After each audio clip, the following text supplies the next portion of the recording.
Assalamualaikum warahmatullahi wabarakatuh. Alhamdulillahi rabbil alamin wa bihi nasta'in ala umuri dunya waddin.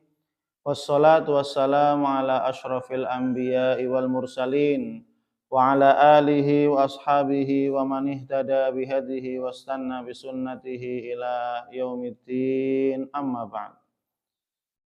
Para santri, muslimin, muslimat, dan para hamba Allah sekalian, mari kita awali majelis ilmu ini dengan baca doa talabul ilmi. Bismillahirrahmanirrahim. Rabbi zidni ilman, Allahumma anfa'ni bima 'allam, wa'allimni ma yanfa'uni warzuqni ilman yanfa'uni. Amin. Alhamdulillah, insyaallah pada kesempatan ba'da subuh kali ini kita akan melanjutkan pembahasan tentang tafsir juz 30. Sekarang kita sudah masuk kepada surat Al-Fil.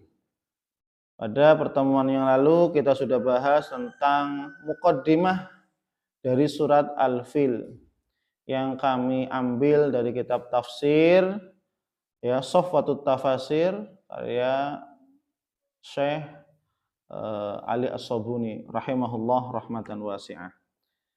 Allah Subhanahu wa taala berfirman dalam surat Al-Fil ayat yang pertama ya. Kita masuk kepada tafsirnya sekarang. Allah Subhanahu wa taala berfirman, "Alam taro kaifa fa'ala rabbuka bi ashabil fil." Ai alam yuballighka ya Muhammad wa ta'lam ilman yaqiniyan ka'annahu musyahid bil ain. Apakah tidak ada yang menyampaikan kepadamu wahai Muhammad? Apakah kamu tidak mengetahui, memperhatikan, mengetahui ilman yaqiniyan, ilmu secara yakin, mengetahui secara pasti bagaimana madza sana'allahul azim al-kabir bi ashabil fil. Bagaimana Allah Subhanahu wa taala telah berbuat kepada Allah Subhanahu wa taala yang Maha Agung, Al-Azim, Al-Kabir, Maha Besar, telah berbuat bi ashabil fil kepada pasukan gajah yang dipimpin oleh Abrahah al-Ashram, Raja Abrahah al-Ashram. Alladzina qasadu al-i'tida'a 'alal baitil haram. Yang pasukan gajah ini yang dipimpin oleh Raja Abrahah al-Ashram, mereka qasadu al-i'tida. Mereka berusaha bermaksud, bertujuan untuk menghancurkan Ka'bah Baitullah. Ya. Maka qala al-mufassirun, para ahli tafsir mengatakan rawa auruwiya anna Abrahah al-Ashram. Diriwayatkan bahwasanya Raja Abrahah al-Ashram namanya Abrahah al-Ashram. Ya, Abrahah al-Ashram. Malikul Yaman, beliau adalah seorang raja dari Yaman. Raja dari Yaman.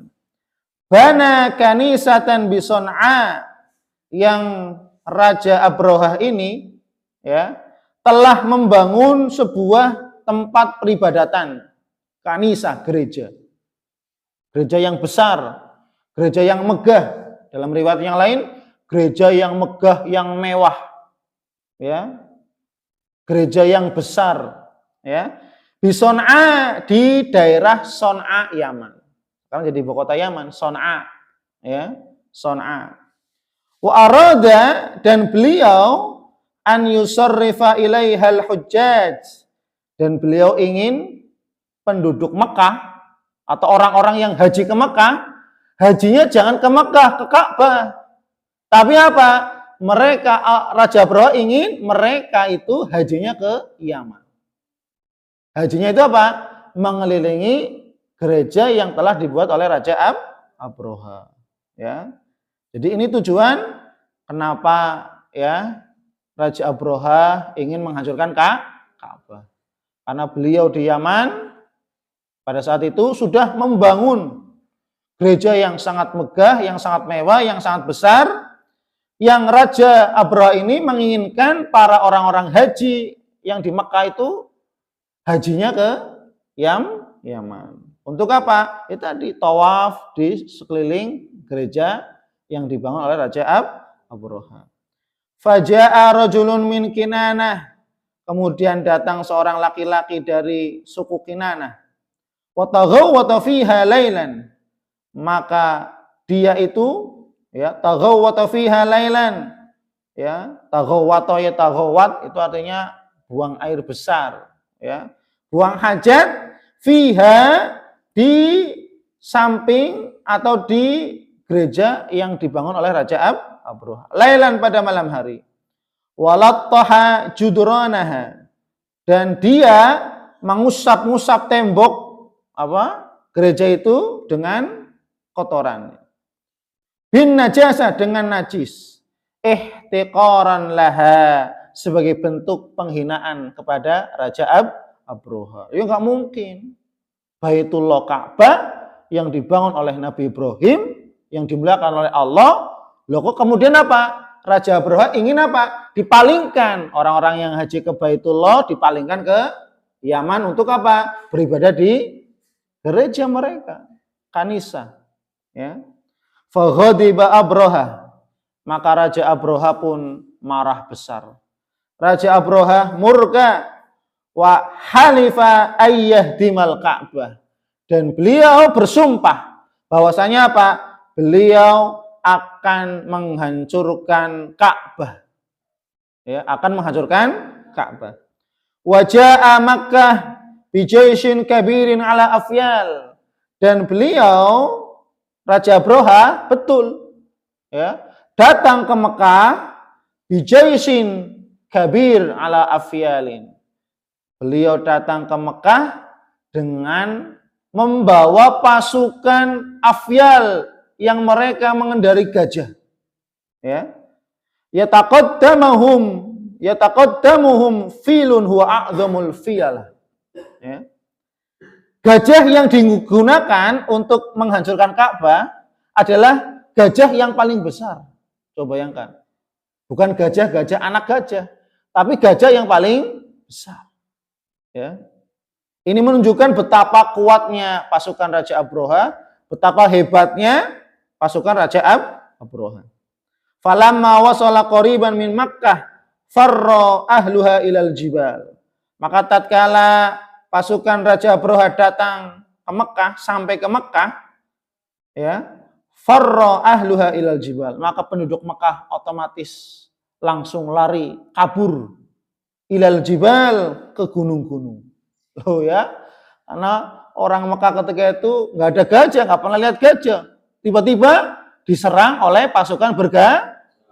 Dan pasukan bergajah atau gajahnya itu bukan gajah sembarangan, gajah yang paling besar, yang memang khusus untuk perang. Ya. Khaufan min jundihi wa jabarutih. Karena mereka takut dengan pasukan gajah dan keperkasaan, kehebatan pasukan gajah. Ya. Wa arsalallahu ta'ala ala jaisin Abroha tuyuran sudan atau saudan. Kemudian Allah Subhanahu wa taala mengutus kepada pasukan Raja Abroha tadi tuyuron, bukan tuyul, tuyur, pakai ro, tuyur, ta'ir, tuyur. Itu burung-burung saudan yang berwarna hitam.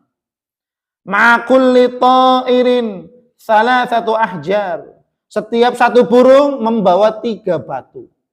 Setiap satu burung bawa berapa? 3 batu. Hajarun fi minqarihi wa hajaran fi rijlaihi.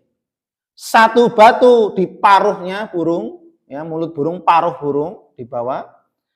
Wa hajaran, dan 2 batu di 2 kaki burung.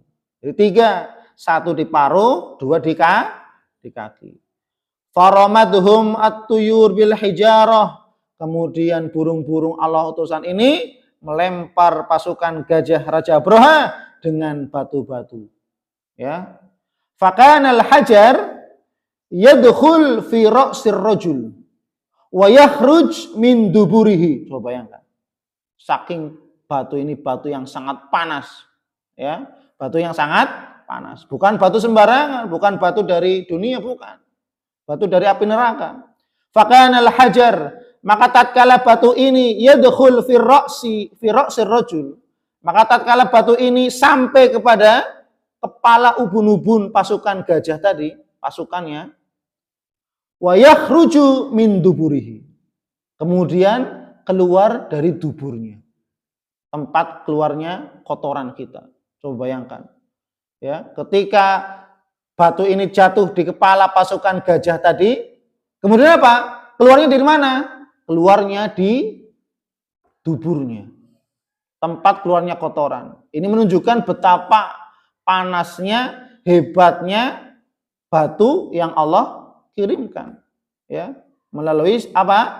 Burung, ya. Fayarmihi jussatan hamida. Kemudian burung ini melempar batu-batu itu sehingga apa? Pasukan bergajah seperti bangkai. Seperti bangkai yang dimakan ulat. Mati, ya, sedikit demi sedikit. Ya, masuk batunya ke dalam, kemudian apa? Menghancurkan segala organ-organ dalam sampai tembus kepada tuburnya. Begitu mengerikan, ya. Hatta ahlakahumullahu wa dammarahum an akhirihim. Sampai Allah Subhanahu wa taala membinasakan semuanya, tidak ada yang tersisa satupun. Semuanya mati, binasa.